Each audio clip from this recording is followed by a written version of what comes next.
안녕하십니까 여러분, 반갑습니다. 이동환 선생입니다. 네, 148번 나는 당신의 공정성이 불안하다 라는 글을 시작해 보겠습니다. 여러분들 우리가 공부를 하잖아요. 공부를 하잖아. 그런데 우리가 이렇게 학원이나 과외 수업을 받는 친구, 그렇지 못한 친구가 있잖아요. 그러면 학원이나 과외를 받은 친구가 나중에 시험을 볼 때 하고, 그렇지 않은 친구가 똑같은 시험을 볼 때 하고 나서의 결과는 과연 공정하다고 할 수 있을까요? 할 수 있을까요? 아니 선생님, 그냥 같은 시험 본 거잖아요. 더 어렵고 더 쉬운 시험 본 거 아니잖아요. 똑같은 시험 본 거니까 공정한 거 아닌가요? 라고 말하는 친구들이 있는가 하면, 이 친구들은 난 학원도 과외도 봐서 없어서 좀 어려웠다, 공정하지 못하다 라고 말할 수도 있지 않을까요? 네, 그래서 공정하다는 것, 지금 시대에 지금 이 시대에 공정하다는 것의 의미가, 그 의미를 우리가 한번 생각해 보자 라는 이원재님의 글입니다. 그래서 우리가 똑같이 평등해야 된다, 똑같이 차별 없이 평등해야 공정한 거다 라고 하죠. 근데 과연 그러냐?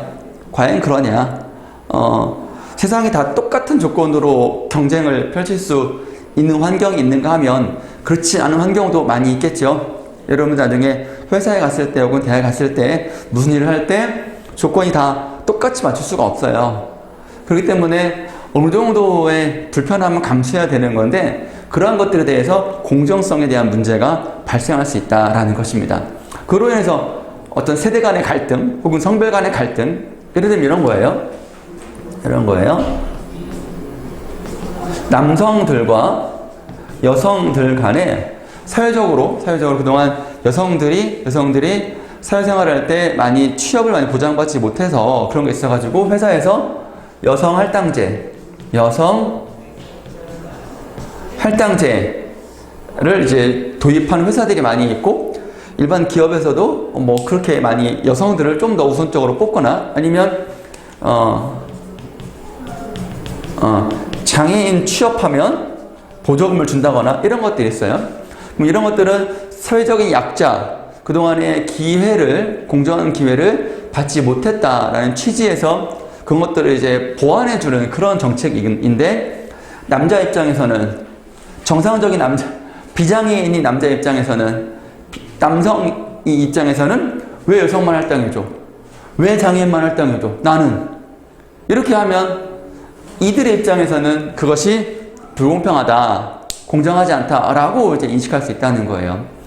그러니까 이렇게 이 같은 패러다임 안에서는 싸움이 일어날 수밖에 없어. 그래서 이런 패러다임을 전환해야 한다라는 그런 의견도 이 글에서 확인할 수 있습니다. 자, 그럼 어떤 말씀인지 한번 들어가 볼까요? 네.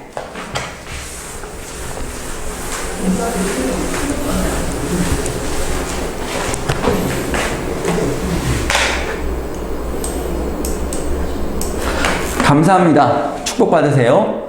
자원봉사하러 간 나에게 아주머니는 문드러진 손을 내미셨다. 조용한 성당 앞에서 건네드린 빵과 우유를 받아 드신 다음이었다. 활짝 웃는 얼굴과 온화한 말씨가 어린 내 마음에 아로새게 뒀다. 깊은 평안한 인상을 받았다라는 말씀이겠죠? 수십 년이 지나서도 내가 다른 사람의 호의에 응답할 때, 다른 사람이 나에게 뭔가를 베풀어줬을 때 나도 이 아주머니처럼 그 사람에게 미소를 지으면서 고맙습니다, 축복받으세요, 이렇게 말할 수 있을까를 떠올릴 정도로 굉장히 하나의 모범이 되는 그런 그 순간이었다라는 거지. 그 순간 모멘트였다라는 거야. 어린 시절에 이 아주머니는 굉장히 큰 인상을 줬네. 되게 순수하고 끊임없이 정말 고맙습니다. 나에게 이런 걸 주셔가지고 하는 그런 마음인 거잖아.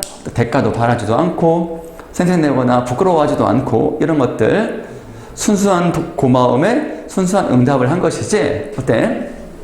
이런 것들이 이제 인간과 인간대의 만남이라고 하는 거야. 이런 만남이 많으면 많을수록 좋겠죠. 여러분들도 꾸밈 없고 가식 없고 거짓 없는 그런 만남. 어린 시절 나는 소록도에 살았다. 소록도 여러분 좀 기억해야 할 섬입니다. 한센인들은 우리가 나병이라고 몸이 균 때문에 이제 몸이 좀 이제 짓무르거나 그런 거예요. 지금은 약이 좋아져가지고 이제 다 치유가 된다고 합니다. 사는 남해안의 외딴 섬이었다. 국립한센병원이 있는 그 섬에서는 모두가 자기 몫의 집과 밥을 보장받고 살았다. 그들은 치료도 받았지만 일도 하고 종교활동도 했고 어울려 놀며 봉사활동도 했다. 그는 서로 사랑했고 때론 다투기도 했다. 장소만 특별했을 뿐 여느 삶과 같았다. 예요. 크게 그들도 우리 같은 비록 몸은 좀 아프고 그랬지만 똑같은 삶을 살았다. 우리랑 별 차이가 없는 삶을 살았다라는 얘기죠. 공정성이라는 화두는 주제, 시사, 이슈를 말합니다. 우리 사회를 사로잡고 있다. 널리 사람들에게 이야기가 되고 있다. 젊은 층의 지금의 어떤 20대, 10대 후반에서 20대의 젊은이들을 말해요. 공정성 감각이 공정성에 대한 공정성에 대한 생각이 남다르다. 좀 특별하다. 분석이 넘쳐난다. 거대 야당, 지금의 국민의힘이에요. 대표 자리를 공정한 경쟁을 부르짖는 청년 정치인 이준석 씨를 말합니다. 차지했다. 공정한 법 집행이라는 가치를 내건 전 검찰총장 윤석열 검찰총장이에요. 한달음의 유력 대선주자. 대선주자는 이제 대통령을 향해 뛰는 그런 사람들이에요. 대통령 후보가 될 수 있는 사람이라는 소리입니다. 대통령 되겠다라고 마음먹고 있는 사람들을 대선주자라고 해요. 그러니까 이렇게 두 사람, 즉 청년 정치인과 전직 검찰총장이 공정이라는 걸 가지고 사람들 사이에서 인기를 얻었다라는 겁니다. 핵심은 능력주의다. 여러분이 기억해야 할 문장이에요. 능력주의. 그러니까 능력주의는 말 그대로 능력에 따라 보상받는다. 그러니까 이 능력을 공정하게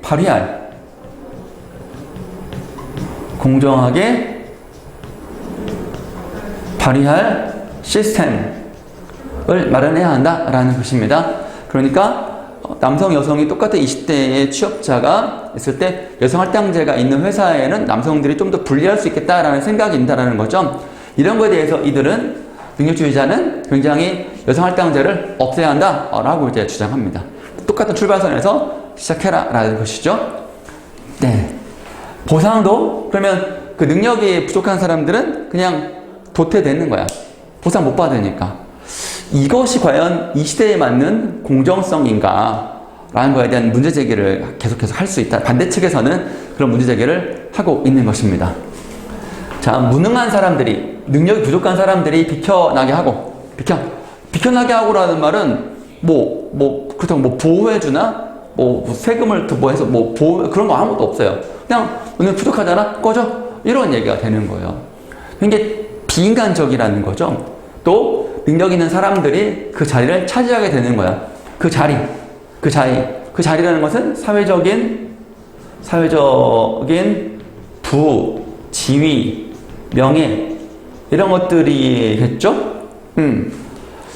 능력주의는 얼핏 보면은 되게 공정한 것처럼 보여요. 그렇지만 모두가 다 똑같은 능력을 가질 수 없기 때문에 그 모든 조건들을 다 똑같은 능력으로 평가한다는 것은 아무래도 그 사람이 배경, 부모님, 쉽게 말하면 아빠 찬스, 부모 찬스, 혹은 집안 찬스, 이렇게 쓸 수밖에 없다는 거예요.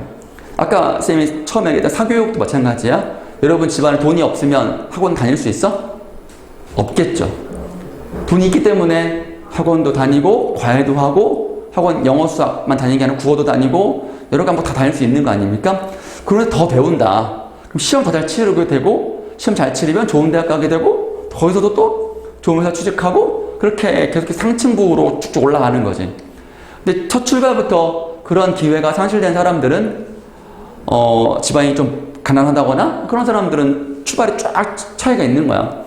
이런 상황에서 분명히 현실적으로 존재하는 차이를 외면하고 똑같은 능력으로 했다. 너도 시험 봐. 라고 한다면 그건 과연 공정한 것인가? 라는 질문을 우리는 던질 수 있다. 라는 얘기입니다. 자, 액면 그대로 그냥 말 그대로는 옳은 이야기처럼 들린다. 하지만 나는 불안하다. 뭔가 좀 찜찜하다. 우리 사회가 정말 그들이 말하는 대로 공정한 사회가 된다면 그래서 능력 있는 사람이 확실하게 보상을 받고 능력 없는 사람들은 설 자리를 빼앗긴다면 소득, 불혹도의 그 아주머니 같은 분 능력주의 입장에서 보면 이 아주머니의 능력이 많겠어 적겠어? 그들의 입장에서 보면 능력이 제로 겠지? 손도 문드러주고 아주머니 일을 할 수도 없을 것이고 영어를 잘해 수학을 잘해 뭘 잘해 아무것도 못하는 거잖아. 능력 있다 없다를 가치를 할 때 보통 학력 이제 이런 것 여러 가지 지표 같은 게 있을 거 아니겠어요? 근데 그런 것들을 무슨 이분들에게 이들이 봤을 때는 능력 있다 없다 있다라고 말할 수 있겠어. 그지? 그럼 이들의 입장에서 봤을 때 능력 없으니까 가치가 없는 것인가? 그렇죠. 남아있을까? 아마 없을 것이다. 그분이 어린데 어떤 좋은 영향도, 그렇지. 아주 수십 년 지났음에도 불구하고 그때 그 선한 마음을 고맙습니다 하는 그 마음, 어린 아이에게 그거는 평생을 살아가는 등불과 같은 그런 지침이 되었을까? 사람에 대한 믿음, 이런 것들. 그것도 능력이라면 능력이지 않을까? 근데 그런 것들도 이 능력주의자는 평가할 수 있을까? 오직 학력이라든가 수치화할 수 있는 경제력, 학력 이런 것들만 하겠지 아마도. 이런 것들에 대한 문제가 능력주의 입장에서는 이렇게 가치, 즉 숫자로 바꿀 수 없는 능력은 어떻게 할 거냐에 대한 답을 해야 되는데 과연 할 수 있을까요? 그들이? 자, 육문화 볼게요. 능력만으로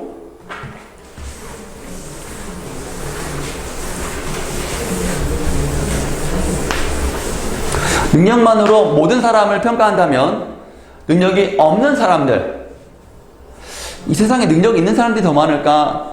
그들이 말하는 능력주의자들이 말하는 능력이라는 객관적인 기준에 넘어서는 사람이 많을까? 부족한 사람이 많을까? 생각해 볼 만한 문제죠. 없는 사람들은 혹은 능력은 있지만 당장은 입증할 수 없는 사람들, 무슨 말이냐면, 그러니까 쌤도 예전에 그 임용고사 이제 보고 나서 일자리를 구할 때 기간제 선생님을 이제 모집을 좀 이제 응모를 했었는데 선생님은 기간제 선생님을 한번 해본 적이 없거든. 근데 보통은 학교에서 생각해봐. 기간제 교사 선생님을 모실 때는 보통 급한 일이 있어가지고 검증된 베테랑을 모시는 게 학교 쪽에서도 아무래도 유리하지 않겠어? 어떤 업무를 당장 맡겨도 좋을 만한 이를테면 경력이 몇 년 이상 되는 분들, 경력이 사대는 졸업해서 자격은 되지만 자격은 되지만 당장 경력이 없어가지고 아예 들어갈 수 없는 거야. 진입 문턱이 경력자부터 아무래도 뽑겠지. 그건 또 어떤 회사에서는 대놓고 이런 학교니까 대놓고 경력자만 받습니다 이렇게는 못해. 회사에서는 경력자 우대, 경력사원 모집 이렇게 아예 그냥 타이틀이 나와. 신입사원 모집도 있지만 어떤 회사 같은 경우는 주로 대기업들은 신입사원 공채 이런 것도 있어요. 근데 경쟁력이 되게 높지. 근데 보통의 회사들은 그때그때마다 충원되는 사람을 뽑으니까 바로 투입할 수 있는 그런 사람들이니까 경력사원 모집이라 아예 타이틀이 있어. 그러면 아무리 그 회사에 들어가고 싶어도 경력이 없는 사람들은 아예 원서조차 쓸 수 없는 거지. 그러면 그런 회사에 대부분 회사가 다 경력사원들만 모집한다면 경력 없는 사람들은 어디 가서 그런 경력을 쌓아? 어디 가서 어느 회사 가서 아무도 받아주지 않는데 그 회사에서 어떻게 경력을 쌓아서 경력직 회사에 모집하겠냐고, 응모하겠냐고. 이런 게 바로 공정이라고 할 수 있을까? 그래요? 자, 생존의 근거, 일자리가 없으니까 그 꿈을 포기하거나 다른 일 하거나 뭐 허드렛 일 하거나 알바하거나 그런 거 아니겠어? 물론 이들의 어떤 좌절감도 있어요. 그래서 뭔가 이대로만 가서는 안 돼. 이대로만 가면은 굉장히 사회가 양극화되고 계층화가 더 벌어지고 그러는 거야. 서글프게도 공정이 찾아온 지금은 성장이 멈춰간다. 성장이 멈춰간다라는 말은 경제가 더 외형적으로 커지진 않는다는 거야. 내부에서 질적으로 더 다양해져야 한다는 거야. 어쩌면 당연한 일이다. 경제는 이제 한참 발전할 때 뭐 도로 같은 거 짓고 건물 막 우리가 폐허해서 건물 올리고 공장 짓고 하면은 그게 바로 성장인 거야. 근데 지금 우리가 공장을 마구마구 질 형편은 아니잖아. 다 지어졌잖아. 뭐 아파트 다 세워질 거 세워지고 도로 다 깔아지고 핸드폰 없는 사람 없고 웬만하면 다 있단 말이야. 그러니까 이전처럼 막 몇 %씩 막 3%, 5%씩 성장하기는 어려워. 5, 6% 성장이 어려워. 근데 이렇게 성장이 되면 그나마 일자리가 많이 생기는 거야. 공장이 만들어지면 공장에 일할 사람이 필요할 거 아니겠어? 그런데 지금 성장이 멈춰가는 것 때문에 일할 사람 나오는데 공장이 없으니 회사가 없으니까 들어갈 데가 없는 거야. 이런 상황에서 사람들이 어떻게 될 것이냐. 어쩌면 당연한 일이다. 기회가 잃어버리고 마는 것은 당연한 거다. 기회가 닫혔을 때 사람들은 나눠 갖는 규칙, 즉 공정함에 더 민감해진다. 그렇지. 먹을 사람 10명인데 피자가 8조각이야. 8조각이야. 2조각 못 먹어. 그럼 어떻게 나눌 것인가? 민감하지. 하루 종일 굶은 사람한테. 공정하게 나누면 될 거 아니야? 이렇게 하는 것들. 계속 성장하던 시대, 우리나라 뭐 1960에서 7, 80년대에는 능력 있는 사람들은 그래도 포용과 분배, 같이 가자, 나눠줄게, 를 이야기했어. 특별히 이 사람이 착해서가 아니야. 남은 몫을, 그러니까 성장하니까 나눠줄 빵이 많은 거야. 성장이 없으면 나눠줄 빵이 없어가지고 내가 먹기도 힘든데 성장을 많이 하니까 나눠줄 빵이 많으니까 내가 몇 개 먹고 나눠줘도 충분히 빵이 더 많이 생긴다는 게 있기 때문에 나눠주는 거야. 몫을 능력이 부족한 이들이 나눠줘도 새롭게 생겨나는 몫을 더 차지하면 된다는 생각이 있었기 때문이다. 그래서 늘 양극화와 분배, 상층부와 하층부 나눠주는 거가 중요한 정치적 의제. 어떻게 나눌 것인가, 누구를 더 많이 줄 것이고 누구를 더 조금 줄 것인가에 대한 얘기가 많이 정치적으로 얘기가 됐었다라는 얘기야. 자, 7문단. 이렇게 성장이 계속 되던 시대는 문제가 없는데 성장이 지금은 거의 멈춰 있다 그랬잖아요. 성장이 멈추는 시대. 능력 있는 사람들에게도 이런 여유가 없겠지. 이제 나머지 빵이 없어. 이제 내가 먹기도 모자라. 그럼 어떡해? 다른 사람의 몫을 가져와야 자신의 몫이 생긴다는 조급함 때문에 여유가 없어. 나만 아니면 돼? 나만 먹으면 돼? 너는 상관없어. 이런 생각이 너무 많아지는 정글 같은 야만의 사회가 된 거야. 결과를 나누는 규칙으로서의 공정성, 담론이 기세를 높인다는 말은 굉장히 더 많이 얘기된다는 거야. 이 때문이야. 아쉽지만 청년층이 많이 갖고 있다는 공정성 감각도 크게 달라 보이지는 않아. 이들은 당장 취업에 문제가 있어. 취업문은 좁은데 취업할 사람은 많고 어떻게 이걸 공정하게 나눌 것이냐에 대해 굉장히 예민한단 말이야. 이건 이들의 잘못이 아니야. 다시 말하자면 청년층에 이런 생각 갖고 있는 청년층의 잘못이 아니야. 청년층 잘못은 하나도 없어. 그들은 그냥 열심히 공부하고 오늘 취업하겠다는 꿈을 가진 그런 것밖에 없어. 그런 죄밖에 없어. 기성세대로서 그들이 더 꿈 펼칠 수 있을 만한 사회 구조를 만드는데 우리가 더 노력하지 않은 거에 대해 우리 기성세대 같은 정치권들의 잘못인 거지. 자, 세대 간 불공정성이나 그렇지만 이들이 잘못이 아님에도 불구하고 거꾸로 뭐랄까 그래서 그 안에서 합리적으로 생각하는 게 맞지. 그래서 극단적으로 차별과 혐오로 가면 그건 그 청년 자체에 대한 인성도 파괴되는 것이기 때문에 그거는 좀 말려야 되겠다라는 거야.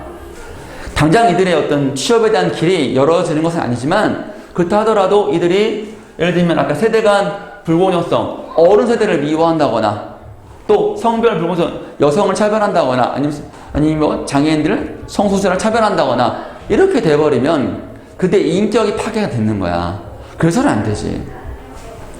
자, 결국 지금 가진 것을 나누는 방법에 대한 더 예리한 규칙을 찾고 있을 뿐이다.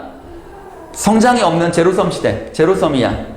거의 제로라는 얘기야. 능력만을 중시하는 공정성은 불편을 갖는다. 중요해.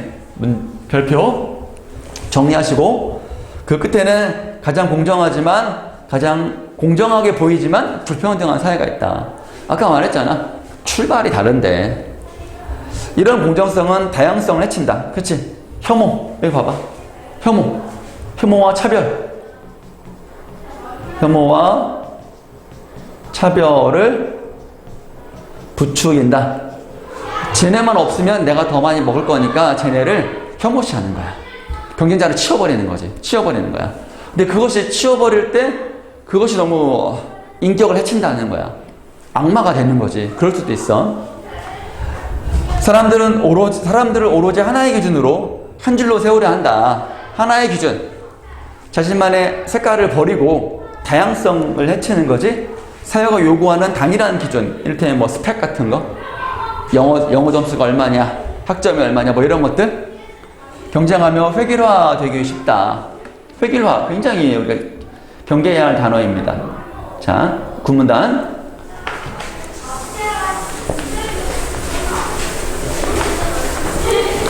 마이클 샌델은 공정하다는 착각이라는 유명한 책이에요. 정의란 무엇인가라는 책을 쓴 그 후속작이에요. 미국의 지식인들이 어떻게 어떤 재산을 자녀에게 물려주고 불평등을 키우고 있는지를 고발합니다. 명문의 졸업장, 아이비리그, 하버드, 예일 이런데 그들만의 자산은 공정성 담는 옷을 입고 자신의 특권을 키우는 무기로 사용되고 있습니다. 이들도 이제 겉으로는 공정하지만 이렇게 상위층, 하층, 출발선이 다르다는 것을 감추는 거야. 공정성 담론이 비뚤어진 능력주의를 강화하고 능력주의는 다시 사회 불편을 키우고 있다는 비판이다. 요 문장도 중요하죠. 공정성 담론이라는 어떤 이야기, 전체 이야기가 비뚤어진 능력주의를 강화하고 이것은 다시 사회를 불평등을 키운다 라는 것입니다. 능력에 따라 능력 없으니까 있으니까 많이 먹고 없으니까 조금 먹는 거 당연한 거 아니냐 라는 거야. 그러면 더 그런 능력을 갖기 노력하고 그러면 더 벌어질 거 아니야. 이런 얘기야. 자, 공정성 문제를 해결하는 방법은 대안을 제시하고 있어요. 새로운 성장을 만들어내는 것이다. 지금까지와는 다른 운동장을 갖는 거야. 판을 바꿔버리는 거지. 새로운 가치를 통해 새로운 기회가 만들어진다면 분배 규칙의 예민한 이유가 줄어든다. 근데 새로운 성장은 뭘까요? 우리가 계속 고민해야 될 것인 거지. 과거와 같은 양적 성장. 그러니까 이를테면 공장을 몇 개 지을 것이냐. 2개 지으면 2배 성장. 이런 식으로 양적인 성장은 이제 가능하지도 바람직하지 않다. 지금 뭐 공장 덩치 키우는 거 없잖아요. 애플 같은 경우 공장이 많습니까? 없지요. 미국에 본사 하나 있고 전 세계 공장이 쪽쪽이 분배되어 있고 거기서 조립해가지고 아이폰 팔고 아이패드 파는 거 아니겠어? 자, 미세먼지와 탄소를 배출하고 쓰레기를 만들며 과로에 시달리는 성장은 더 이상 성장이 아니다. 지금까지의 성장이었던 거죠. 과거의 성장이에요. 그러니까 앞으로의 성장은 우리의 새로운 성장은 환경, 인권, 행복, 그리고 이 모든 것을 통해 우리 삶의 다양성을 키우는 참 성장이어야 된다는 건데, 그래요. 뭐 구체적으로 뭐가 잘 잡히진 않지만 방향성은 이렇다는 거예요, 여러분. 하고 다음에 끊임없이 새로운 가치를 만들어내는 성장. 그리고 그 과실은 성과를 모든 사람들에게 골고루 나누어지는 이것이 바로 분배, 포용에 대한 믿음이 생긴 뒤에야 우리 사회의 공정성은 더 이상 논의할 필요가 없는 문제가 될 것이다. 그렇지. 그 새로운 가치가 만들어지면 더 이상 경쟁할 필요가 없는 거잖아. 자신의 몫에서 자기만 다 하면 되는 거니까 그런 사람들을 내 몫을 뺏어갈 잠재적인 적으로 규정할 필요도 없고 같이 이 문제를 같이 사회에서 같이 살아야 할 해결해야 할 동반자, 동료로 취급할 수 있겠지. 그런 사회 공동체는 굉장히 행복하겠네. 한센인 아주머니가 어린 내게 건넨 미소마저 가치 있는 활동으로, 이 미소마저 가치 있는 활동으로 인정하는 사회, 그것으로 다가서는 과정이 바로 참 성장이다. 이 성장이 참 되었으면 좋겠고요. 이 성장이 과연 무엇인지 우리가 좀 더 고민하고, 여러분들도 이제 나중에 사회 진출할 때 전통적으로 가져왔던 직업군 말고 이렇게 새로운 가치를 만들어내는 끊임없이 성장하는, 참 성장하는 그런 기업에 가서 그런 일을 하는 사람이 되기를 바라겠습니다. 선생님도 새로운 아이템 하나 얻었네. 이런 성장을 하고 싶었는데 더 열심히 한번 노력해 보겠습니다. 여기까지 할까요? 수고했습니다. 안녕.